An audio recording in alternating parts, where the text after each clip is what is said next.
Beverly Oliver, the former nightclub singer at the Colony Club, believes she saw the man who killed the president.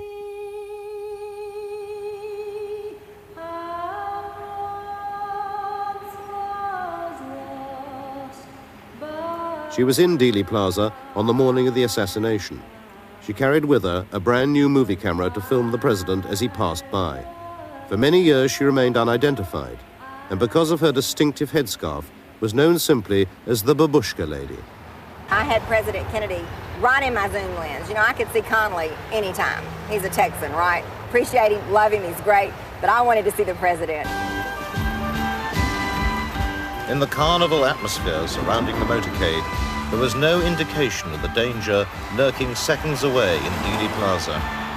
When I first heard a noise, I was not aware that that was a shot being fired. And maybe perhaps that's why I continued to film, because I thought it was a backfire or a firecracker. I mean, I wasn't used to being around guns. I did not realize that those were shots until I saw in the frame of my camera President Kennedy's head come off the back of his head. Then I realized that that was a shot. I don't know how many I heard. I know where I thought the shots came from. Was the picket fence area, in that around that large tree somewhere on the other side of those steps, but in the picket fence area. There was a figure there and there was smoke there. I will always believe that the man that shot President Kennedy was standing somewhere in the picket fence area, and no one will ever convince me any differently. Next to Beverly, as she filmed, was eyewitness Charles Brem with his young son. He was swiftly besieged by newsmen. Tell us exactly what you saw, sir. He was coming down the street, and my 5-year-old boy and myself were by ourselves on the grass there on Palmer Street, and I asked Joe to wave to him, and Joe waved, and I waved, and the man... That's all right, sir. You go ahead, Charlie. It was frightening. They took me and my 5-year-old boy because we were surrounded by the 2 busloads of people there. They had asked me, how do you know it was rifle shots? Were you ever in the Army? Were you ever? I said, yes, I was not only in the Army, I was in combat, and I pulled up my sleeve and showed them my arm and said that I've had bullet holes in me. So this started the crowd around me. Well, some of the police thought that I was possibly the guilty party, and they took me right to the front door of the school book depository where a police car was parked, and put me and little Joe in the police car. Well, an awful lot of the people who were passing by there thought that I had did it, and I was pounding on the car and calling me names that you don't repeat in good company. And there were an awful lot of... You didn't know the cops from the robbers. After the assassination, Beverly was contacted at work by FBI agents who took her undeveloped film and promised to return it within 10 days. She has not seen it since. From the position that I was filming, I had the best shot of the assassination, and probably the only one that had a real good shot of the grassy knoll.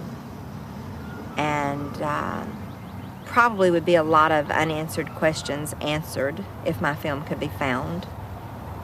Fortunately, a few feet to Beverly's left, Mary Ann Moorman in the dark coat took her picture a split second after the president had been fatally struck in the head. Although frequently examined by the FBI, her historic snapshot was too widely publicized to disappear. We know that the president's car was in the center. Its dramatic secret, however, has only recently been uncovered. After 5 years of intensive study of the Moorman picture by 2 researchers in Texas, Jack White and Gary Mack, there is at last convincing evidence of a gunman up on the grassy knoll. Here is the guy that we call Badge Man, and it appears to me that from our study of it, his waist is right at the top of the wooden fence. Gary Mack was the first to isolate the image, now known as Badge Man.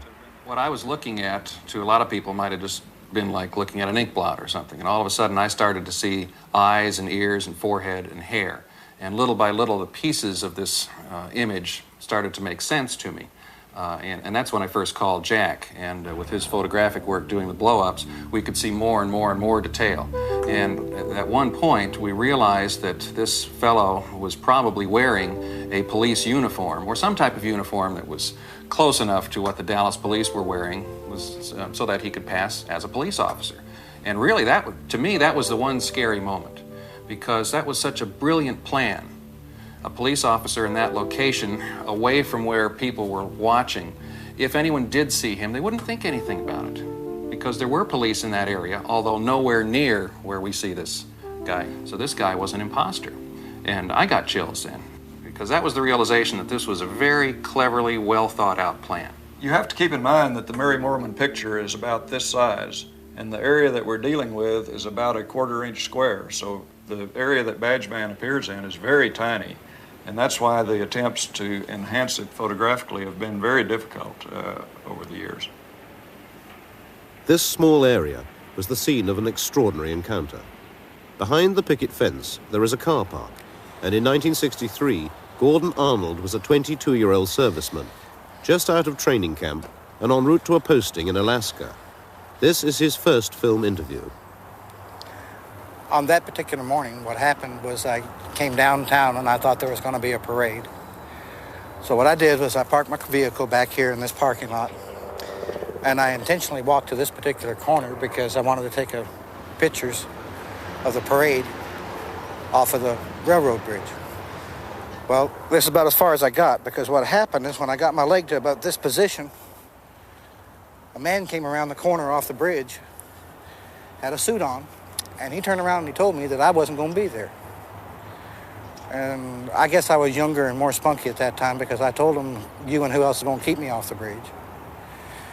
And he pulled out an identification card and he said, I'm with the CIA. And I said, well, that's enough muscle. I'll leave.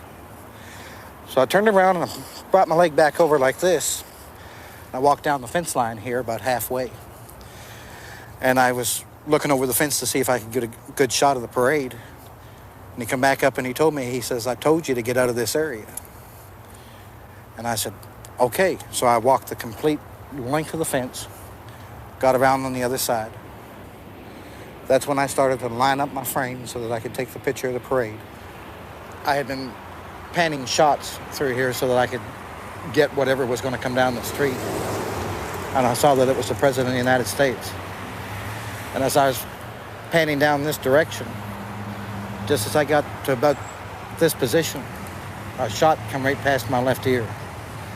And that meant it would have had to come from this direction. And that's when I fell down. And to me, it seemed like a second shot was at least fired over my head. There's a bunch of report going on in this particular area at that time. And what happened was that while I was laying on the ground, it seemed like a gentleman came from this particular direction.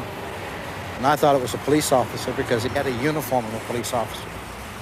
But he didn't wear a hat, and he had dirty hands.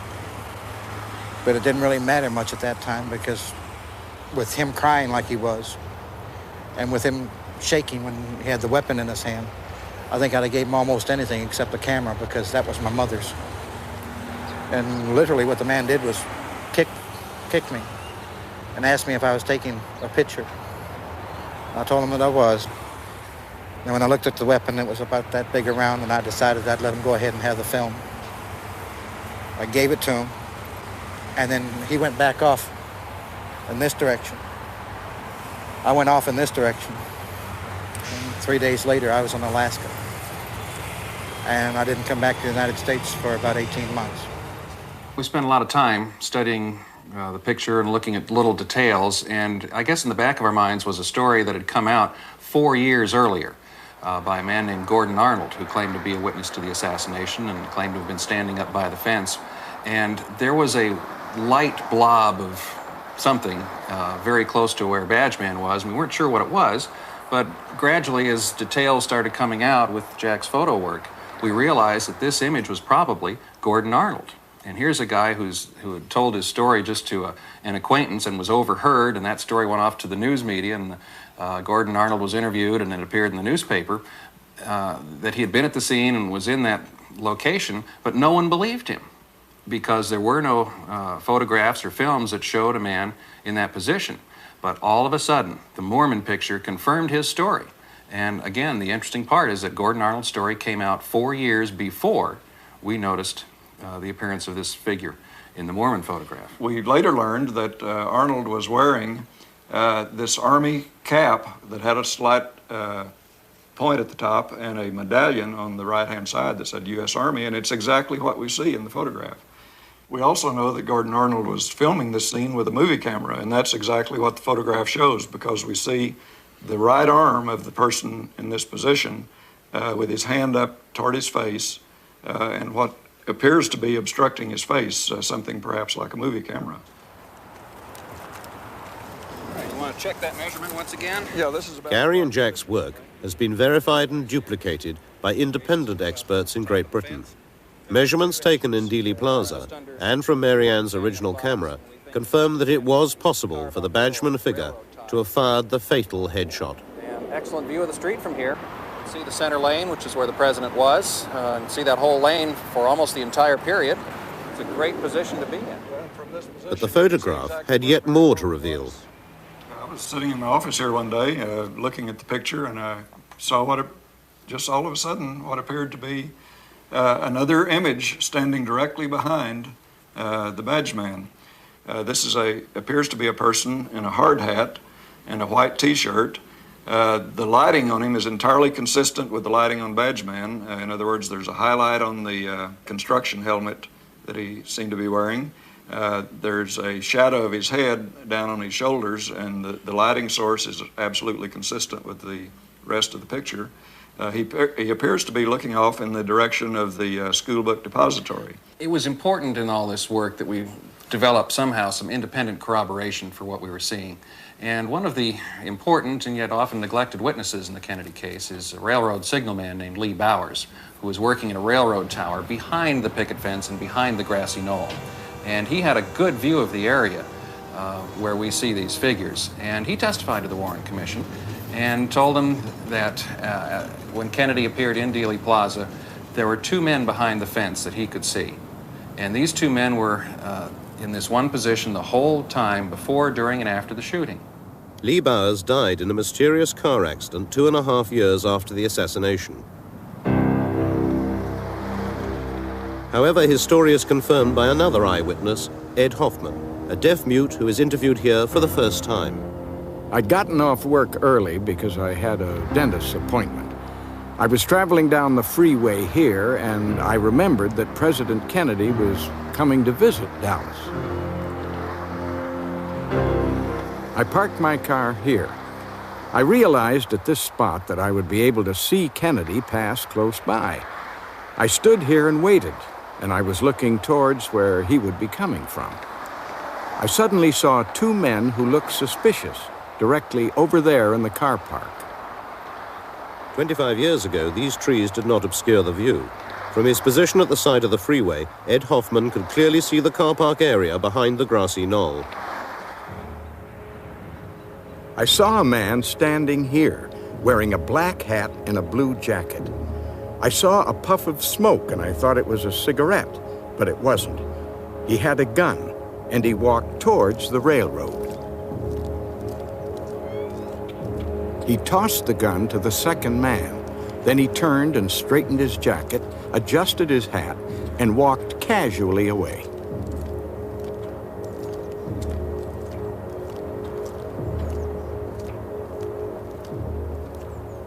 The man with the striped shirt, the railroad shirt, walked over to the electrical box with the gun. He took the gun apart. He put it in a toolbox.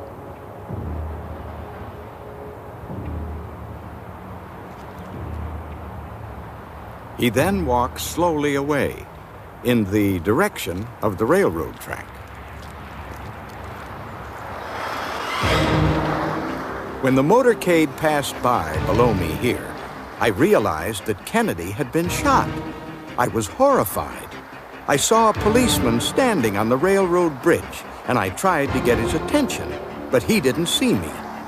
So I got in my car and drove to the area where I had seen the two men. But there were so many people there, and I couldn't find them. I went to the FBI to tell them what I had seen. They didn't want me to say anything. They offered me money to keep quiet. They didn't understand that it was more important for me to tell them what I'd seen. It was hard for me to communicate with them. I do feel that the two men I saw were working together, and that the one with the gun behind the fence was the man who shot President Kennedy. Look at the situation. The FBI started in the investigation right away, and they had all these reports, over 50 reports from eyewitnesses saying at least one of the shots came from that area. And here, all of a sudden, they've got a photograph that shows the precise area within a sixth of a second of when the president's head explodes. Someone, somewhere in the FBI must have wondered, perhaps the gunman is in this picture. And I think they knew the evening of the assassination that there was a second gunman up on the grassy knoll. The medical evidence as it exists now does not indicate a shot from the front. But we do have to understand that if Badgeman was firing, and if it was Badgeman's shot that struck the president in the head, that means the medical evidence has been altered. And there you've got conspiracy existing within the United States government. Despite the government, Gordon Arnold is certain of what he saw. The training that I had just finished, they were shooting live ammunition over us. And when a bullet goes past your ear and your eardrum feels like it's coming out the other side of your head, it's close. That's why I thought I was shot. There's no doubt in my mind that I was there, and it did occur. Further verification of Gordon's presence on the knoll comes from a surprising source, Senator Yarborough. During that shooting, my eye was attracted to the right. I saw a movement, and I saw a man just jump about 10 feet like the old-time flying tackle in football and land against the wall. I thought to myself, there's an infantryman who's either been shot at in combat or he's been trained thoroughly. The minute you hear firing, get under cover. This colorized version of the Badgeman picture was shown to Gordon Arnold for the first time. He has always believed there was no proof of his presence on the knoll that day. Looks like a soldier in summer uniform with an overseas cap on. It looks like it would have been my uniform. And it looks like there's a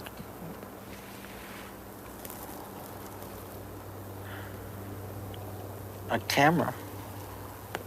Or there's something up in front of the face.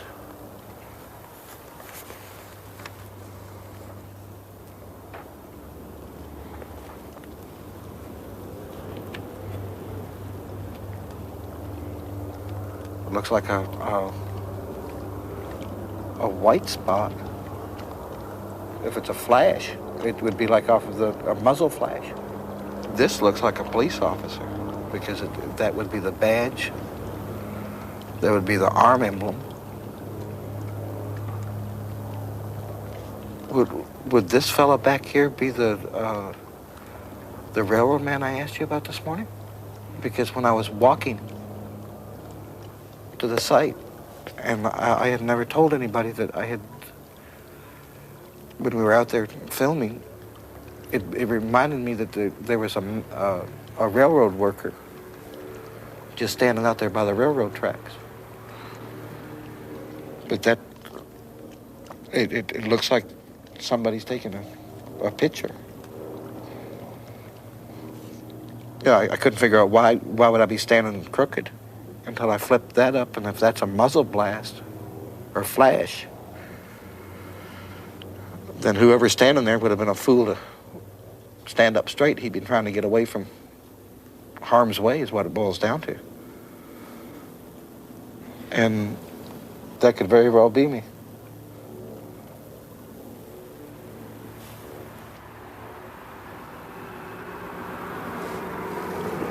Son of a gun. That would be the closest thing that I've ever, to be honest with you, the picture bothers me because if this is a true thing of what has occurred, then I could be the only one that saw the man. They killed the president. And to be honest with you, if I'd have known this,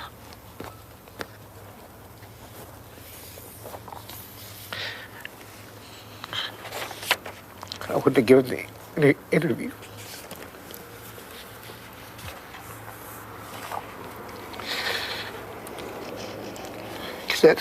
That hits too close to home right now. If the figure is real, then that means the witnesses were correct and the researchers who have spoken of conspiracy for 25 years now were also correct. It means the Warren Commission was wrong.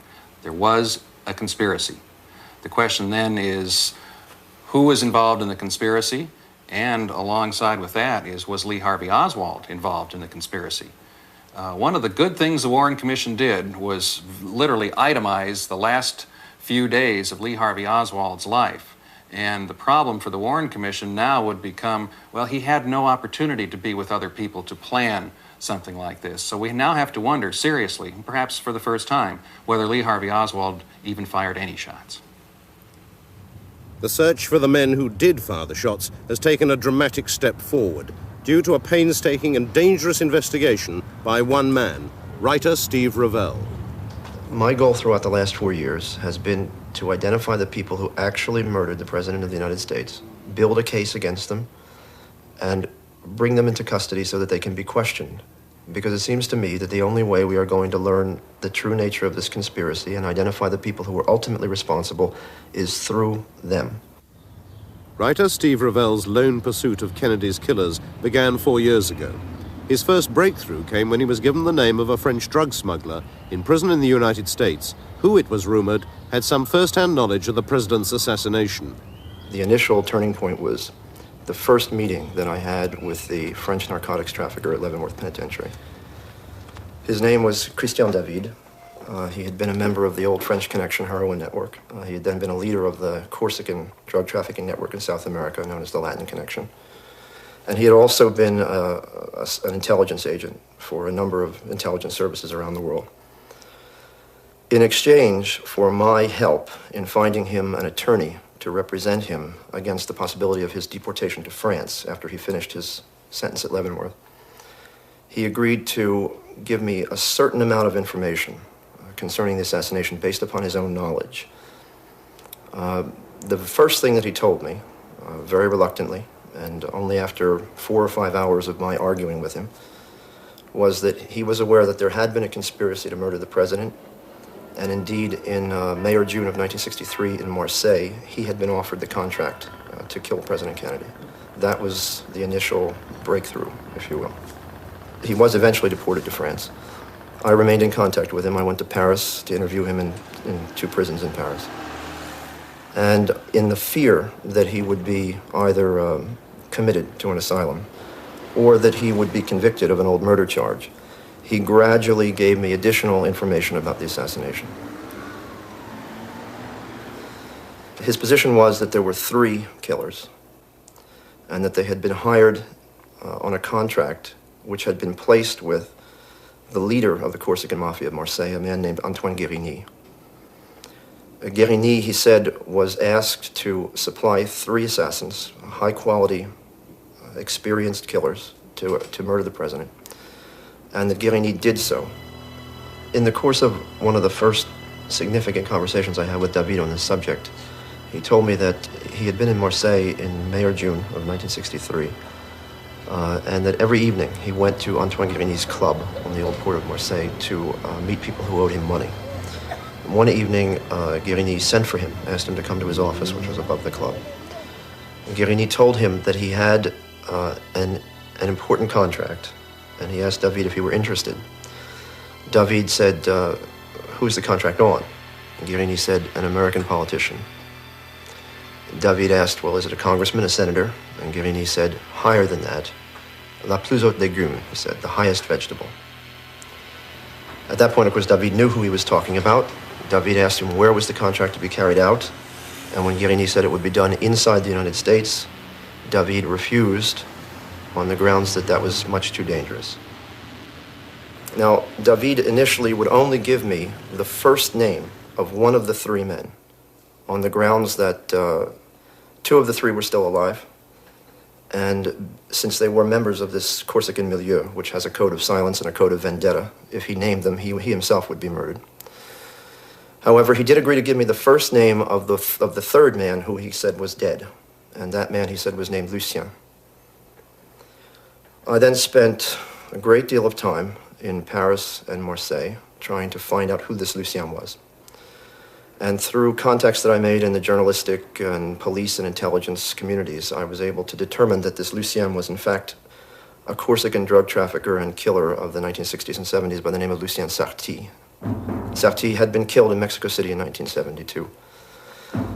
I confronted David with the name of Sarti, and he in effect confirmed that that was the man he had referred to. He was an extremely reckless, very daring man, known and despised even by his colleagues for taking enormous chances.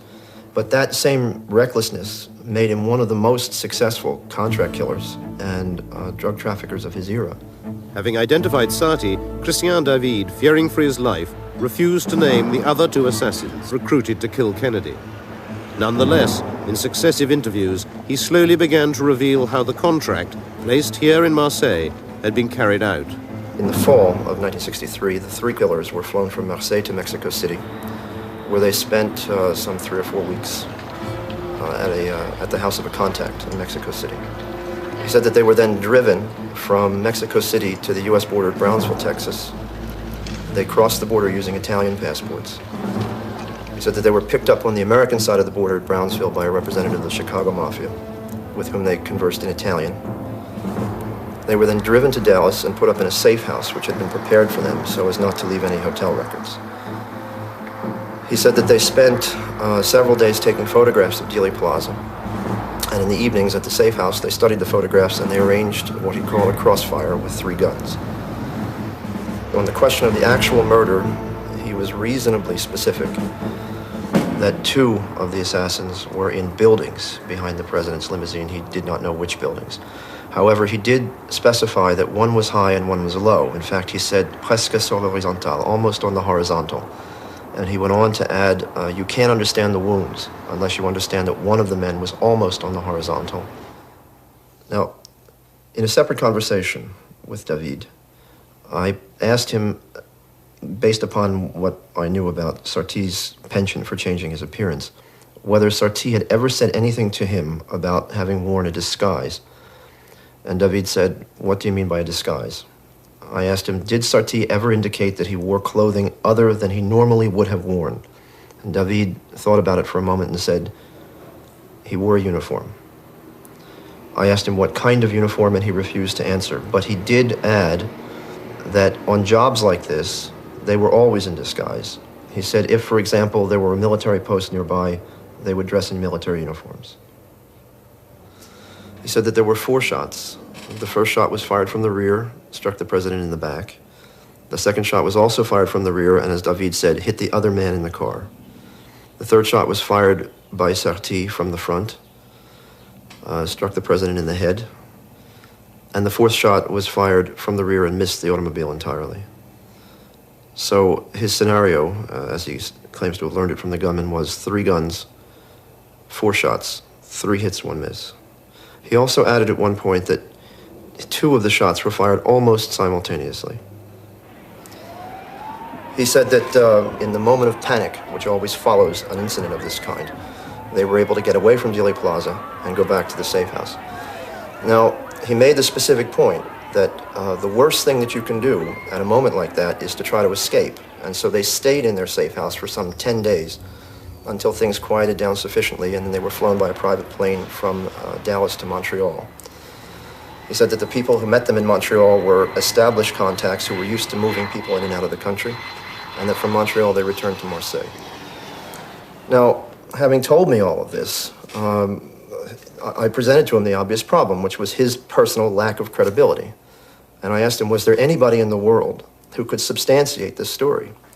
And it was at that point, after thinking about it for a minute, that he advised me to go and look for a man named Michel. Michel Nicoli could have been anywhere in the world. A former narcotics trafficker turned government informant, he had become a United States federally protected witness and had officially disappeared. I searched for him in Europe, North America, Central America, and South America. I traveled many thousands of miles, spoke to hundreds and hundreds of people. I was given a lot of false leads. I took out coded ads in newspapers all over the world addressed to him using language that he would understand. And finally, in June of 1986, I, almost by accident, found the one person in the U.S. government who knew where he was, who was a very high official of the Drug Enforcement Administration. I was able to persuade this man to put me in touch with him without telling him why I wanted to talk to Michel, and he agreed to do so. My DEA contact at one point said to me that in the 30 years that he had been in the business, Michel was the best witness he'd ever had. He had never given the government false or misleading information, and if he said something was true, as my friend said, you could go to the bank on it. Another DEA official whom I spoke to in Marseille, who has known Michel as a witness, said he's always been, in his words, a dynamite witness. Have you had any contact whatever with Christian David recently? No, I haven't. For how long? Not since we were in Brazil together. I caught sight of him in prison, but only in passing, that's all. We haven't been in touch. So that's how long it's been since you have had any contact with him. In 1972, we came back from Brazil together. I met him in prison. Or rather, I caught a glimpse of him in the criminal court, that's all. I just caught sight of him, that's all. Since then, I haven't seen him. In the course of 3 subsequent conversations, among other things, Michel confirmed that Lucien Sarty was one of the 3 killers. And I went through with him the details that David had given me. He confirmed all of the details with the exception of 2, in which case he said he did not know those specifics. But he did say that he had learned the details from the same source at the same time as David had. When we met in a bar in Argentina in 1966, I think. Christian David was present. There were 5 or 6 of us, I can't remember exactly. The final pieces of the puzzle were falling into place. From the lips of Michel Nicoli, Steve now had the names of the other 2 assassins. He now sought to confirm their participation from his first informant, still awaiting trial in his prison cell in Paris. At that point, I then went back to David. I gave him all 3 names, and in effect, he confirmed them. When I showed David an aerial photograph of Dealey Plaza, the first thing he said was, "Show me where the railroad bridge is." I pointed out the bridge over Elm Street, and he said that was where Sarty wanted to be. But on the morning of the assassination, the bridge was guarded, and he was forced, as he said, to move on to the little hill with the wooden fence. He took up a position from behind the wooden fence from which he fired 1 shot, and David specified that he used an explosive bullet. Now, he said that Sarty was the only one who used that kind of ammunition, a remark which he refused to explain and which I didn't understand at the time, until I put the question to Michel. When I asked Michel if it were true that Sarty had used an exploding bullet, Michel sighed and said, yes, that was what I had heard. Yes, it's Lucien Sarty. Me too. I sometimes carried them with me, but I didn't use them. What was the advantage of having bullets like that? It makes a larger hole in the body. And when the bullet flattens out, there aren't any traces, no marks, nothing. On the question of payment, Michel agreed with David that the assassins had been paid in heroin, and he went a bit farther. In my first conversation with him, he indicated that although he did not know it at the time, it was he who converted the heroin payment into cash for the assassins. He indicated, at least initially, that the 3 men had appeared at his apartment in Buenos Aires in the months following the assassination with, as he put it, a substantial quantity of heroin. He was surprised because, to his knowledge, it was the first time that any of the 3 of them had dealt in heroin. But given his reputation for not asking embarrassing questions, he simply agreed to convert the heroin into cash for them. Did they ever give you any indication about who was behind this contract? No, they didn't talk to me about that. It was Christian David who told me that it was someone in the mafia, but I don't know who it was.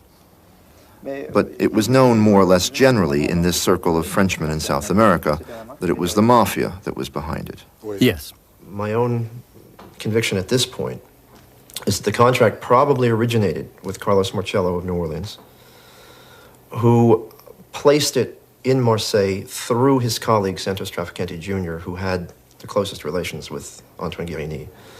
Beyond that, it seems reasonable that Giancana of Chicago was involved, if we accept David and Michel's idea that the assassins were met at the border by representatives of the Chicago Mafia. And the fact that Sarti's customers were primarily in New York, and the fact that the assassins evidently moved out of the United States through the Montreal corridor, which was very closely linked to the New York Mafia, also suggests that Gambino may have been involved. In your view, why would they go so far to find assassins for such a job? In my opinion, to obliterate any traces, to fool the government. Yes, it's more difficult to find foreign killers. It's more difficult, in my view. The Mafia had to hire white men for the job, since it was to take place in the American South, which meant that they could not go to the other two centers where one found assassins at that time, namely Beirut and Hong Kong. Secondly, they needed highly experienced, skilled assassins. Thirdly, they needed assassins who, if they were caught, could not directly be tied to the American Mafia, and also who were not known to the American police. And fourthly, once again, if they were caught, assassins who could be counted on not to talk. When someone has a contract to kill someone, he's not rubbing out the name, he's rubbing out the person. You just have to kill him, that's all. And according to who it is, you get paid more. According to who it is, and that's all. But after all, it was the President of the United States they were talking about. If they did it, it's because they didn't give a damn. There are people like David who refused to do it. There were others who didn't refuse. But Sarti, would he have been capable of that? Oh, yes. As a killer, he's capable of anything. It's not a question of sentiment. No sentiment with him. I couldn't pursue the matter much farther on my own. I mean, to this point, I had been working on it for 3 years, essentially on my own. It was clear that at this point I was going to need some sort of official assistance. And so I decided to confide what I knew in the DEA official who had put me in touch with Michel. Based upon what Michel had said and his own inquiries, the DEA official decided that the matter ought to be handled in an official fashion. The first step was that he and I together went to interview Michel. And to my enormous relief, Michel repeated essentially the same story he had told me in front of the DEA official. At that point, I, in effect, had engaged some official interest on the part of the government in my inquiries. The DEA official then felt that it was necessary to make the FBI aware of what it was we had learned, since the case was not in DEA's jurisdiction, but was still in the FBI's jurisdiction. The essence of what I learned was turned over to the FBI by the DEA in 1987. An official of the FBI then interviewed Michel Nicoly and indicated that he was persuaded by Nicoly's statement. I assumed at that point that given the testimony by credible witnesses, the government would then move toward the indictment and the arrest of the people who had been named. So far as I can tell, since then, nothing has happened. Subsequent to that, I was able to learn from Christian David and other sources that the man who was in charge of the logistics and the organization of this plot was another Marseille gangster, a very important figure, was based here in Marseille for many years, named Paul Mondoloni, who was for many years the liaison between the Guérinis at their headquarters here on the Old Port and the U.S. Mafia, specifically Santos Traficante. They established that liaison in Havana when Mondoloni ran the Corsican casinos there, and it was sustained later when the Corsicans were thrown out by Castro and they were forced to move to Montreal and establish a heroin smuggling outpost there. Mondoloni would have been the ideal person to have organized and carried out this plot. The feeling on the part of the officials, both the DEA and FBI, however, was that before we could go to a grand jury, we would need two witnesses. We had potentially Michel Nicolai. They felt we would also have to have Christian David. However, Christian David has steadfastly refused to testify on this case until he is freed from jail. He obviously fears for his life. Now, all this is very frustrating. I mean, it's a very intolerable state of affairs because the men who murdered the President of the United States have been named by witnesses who even the government considers are credible. We have people we can put our hands on, people we can arrest, and nothing is being done about it. And yet until they're arrested and interrogated and the truth comes from their own lips, if they are in fact guilty, we may never know the resolution of this mystery. We may never have the truth about this matter. And that's a situation that I personally find intolerable. Christian David is still in Paris on the old murder charge, the shooting of a French policeman in 1966. He vehemently protests his innocence. His defense lawyer, Henri Jérémy, has great faith in the credibility of his client and his extensive inside knowledge of the criminal underworld. David is not anybody. He's a serious man. And American authorities knows that David is a serious man. David has been a long time in jail during his life, but anyway, he has made a lot of things during his life. Then when David says something, it's serious. But David has always been extremely reluctant to impart any details of what he knows about the killing of Kennedy, even to his own lawyer. He said, yes, I know certain things. Could you tell me those things? I asked him. He told me, no, I'll talk when I'll be free. Yes, but he told me, I can, if you want, write to you what I know. I said, all right.